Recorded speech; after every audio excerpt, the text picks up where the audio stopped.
मृतम शरीर मुत्सृज्य काष्ठलोष्ट समम जना मुहूर्त में व्रोदित्वा ततो यान्ति परामुखा तैस्तच्छरिमुत्सृष्टम धर्म एकोनुगच्छति तस्मात् धर्म सहायश्च सेवितव्य सदा नृभे। इसका सरल और व्यावहारिक अर्थ ये है, मृत्यु होने पर व्यक्ति के सगे संबंधी भी उसके मृत देह से कुछ समय में ही मोह करना छोड़ देते हैं और अंतिम संस्कार कर चले जाते हैं, किंतु इस समय मनुष्य का धर्म ही ऐसा साथी होता है जो उसके साथ जाता है। नमस्कार दोस्तों, आप सभी का स्वागत है। मित्रों, अक्सर ऐसा कहा जाता है, मनुष्य अपने मृत्यु के बाद इस मृत्यु लोक की कोई भी वस्तु अपने साथ लेकर नहीं जा सकता। वो अपने जीवन में जितना भी धन और भौतिक वस्तुएं कमाता है वो सब यहीं के यहीं धरा रह जाती है। आदमी खाली हाथ आता है और खाली हाथ चला जाता है। लेकिन मित्रों, ये ही एक सत्य नहीं है। हमारे हिंदू धर्म ग्रंथों में मनुष्य के 5 ऐसी चीजों का जिक्र किया गया है जो मनुष्य मृत्यु के बाद भी उसके साथ चली जाती है। अगर आप भी इन चीजों के बारे में जानने की जिज्ञासा रखते हैं तो इस वीडियो को अंत तक जरूर देखें। और अगर आप हमारे चैनल पर पहली बार आए हैं तो हमारे चैनल को सब्सक्राइब अवश्य करें, क्योंकि हम आपके लिए ऐसे ही ज्ञानवर्धक वीडियो लाते रहते हैं। तो चलिए बिना आपका वक्त गवाए जान लेते हैं उन 5 चीजों के बारे में जो मनुष्य के मृत्यु के बाद भी उसके साथ चली जाती है। इन श्रेणी में सबसे पहली चीज है मनुष्य ने अर्जित किया हुआ ज्ञान। मित्रों, कहते हैं ज्ञान व्यक्ति को भीड़ में सबसे अलग करता है। ज्ञान के बल पर ही आप अपनी एक अलग पहचान और लोगों पर छाप छोड़ने में कामयाब रहते हैं। इसीलिए अपनी मृत्यु से पहले आप जितना ज्ञान ले लेंगे वो आपके बहुत काम आता है। दरअसल ऐसी मान्यता है कि जीवित रहते हुए व्यक्ति जो गुण सीख लेता है वो उसके साथ मृत्यु के बाद भी जाते हैं। इसलिए अपना समय खुद को अच्छा ज्ञान और गुण सीखने में व्यस्त करें। श्रीमद् भगवत गीता में भी भगवान श्री कृष्ण कहते हैं, मनुष्य का ज्ञान और दान कभी नष्ट नहीं होता है और ये मनुष्य के मृत्यु के बाद भी मनुष्य के साथ रहता है। ऐसे में आपने देखा होगा कि अक्सर कोई मनुष्य बचपन से ही किसी चीज में बहुत माहिर होता है, जैसे वो उस चीज को कई सालों से करते आ रहा है। ये कुछ ना होकर उसके पिछले जन्म के ज्ञान का ही प्रभाव होता है। दूसरी चीज है कर्ज। धार्मिक ग्रंथों में बताया गया है कर्ज भी ऐसी एक चीज है जो मनुष्य के मृत्यु के बाद भी उसका पीछा नहीं छोड़ती। अगर किसी व्यक्ति ने आपका भला किया है तो उसका ये ऋण जैसे ही मौका मिले आपको उतार देना चाहिए।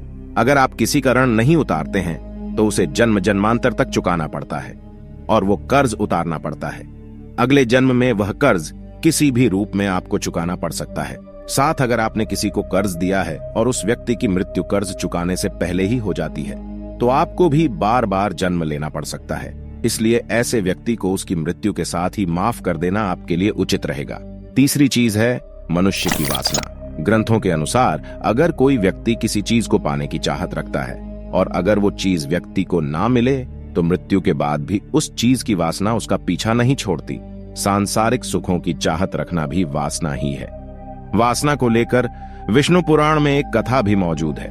वो कथा कुछ इस प्रकार से है, एक बार राजा भरत को अपने हिरण के बच्चे से बहुत प्यार था। उसी के बारे में सोचते हुए ही उसने अपने प्राण त्याग दिए। इस वजह से अगले जन्म में राजा को खुद हिरण रूप में जन्म लेना पड़ा। इसलिए कामना और वासना को अपने मन में हावी नहीं होने देना चाहिए। साथ ही मनुष्य को किसी भी चीज को लेकर अधिक मोह माया नहीं होनी चाहिए। चौथी चीज है मनुष्य के कर्म। भगवत गीता में श्री कृष्ण कहते हैं, मनुष्य का जीवन बिना कर्म के संभव ही नहीं है। हर पल मनुष्य अच्छे या बुरे कर्म करता रहता है और मृत्यु समीप आने पर व्यक्ति के कर्मों द्वारा ही तय होता है कि उसे परलोक में सुख मिलेगा या दुख। इन्हीं के परिणाम से अगले जन्म में अच्छा बुरा फल प्राप्त होता है। कर्म 7 जन्मों तक व्यक्ति का पीछा नहीं छोड़ते हैं। इसका एक उदाहरण महाभारत में भी मौजूद है। जब बाणों की शैया पर लेटे हुए पितामह भीष्म ने भगवान कृष्ण से जब पूछा कि मुझे ऐसी मृत्यु क्यों मिली, तो भगवान कृष्ण ने उन्हें 7 जन्मों से पहले की घटना याद दिलाई। 7 जन्म पहले पितामह भीष्म ने एक अधमरे सांप को उठाकर नागफनी के कांटों पर फेंक दिया था। इसलिए मनुष्य के बुरे कर्म उसका कभी पीछा नहीं छोड़ते। 5वीं चीज है पुण्य। शास्त्रों के अनुसार ऐसा माना जाता है जिस प्रकार व्यक्ति के बुरे कर्मों का लेखा जोखा भगवान के पास होता है, उसी तरह अच्छे कर्म यानी पुण्य का लेखा जोखा भी होता है। शास्त्रों में दान पुण्य को बैंक में रखे धन की तरह कहा गया है, जो बुरे वक्त में समय समय पर काम आता है। अपने जीवन काल में मनुष्य के द्वारा किया गया पुण्य उसके खाते में जमा हो जाता है। अपने अक्सर घर के बड़ों से सुना होगा कि दान और परोपकार व्यक्ति का कभी खाली नहीं जाता है। इसका जिक्र शास्त्रों में भी किया गया है।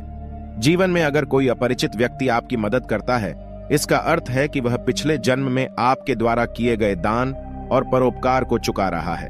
इसलिए दान पुण्य करते रहना चाहिए, क्योंकि ये व्यक्ति की मृत्यु के बाद भी इसके साथ जाते हैं। तो मित्रों, इस प्रकार से हमारे धर्म ग्रंथों में ये 5 चीजें बताए गए हैं जो हमारी मृत्यु के बाद भी हमारे साथ रहती है। अब हम आशा करते हैं कि हमारे द्वारा बताई गई ये जानकारी आपको अच्छी लगी होगी।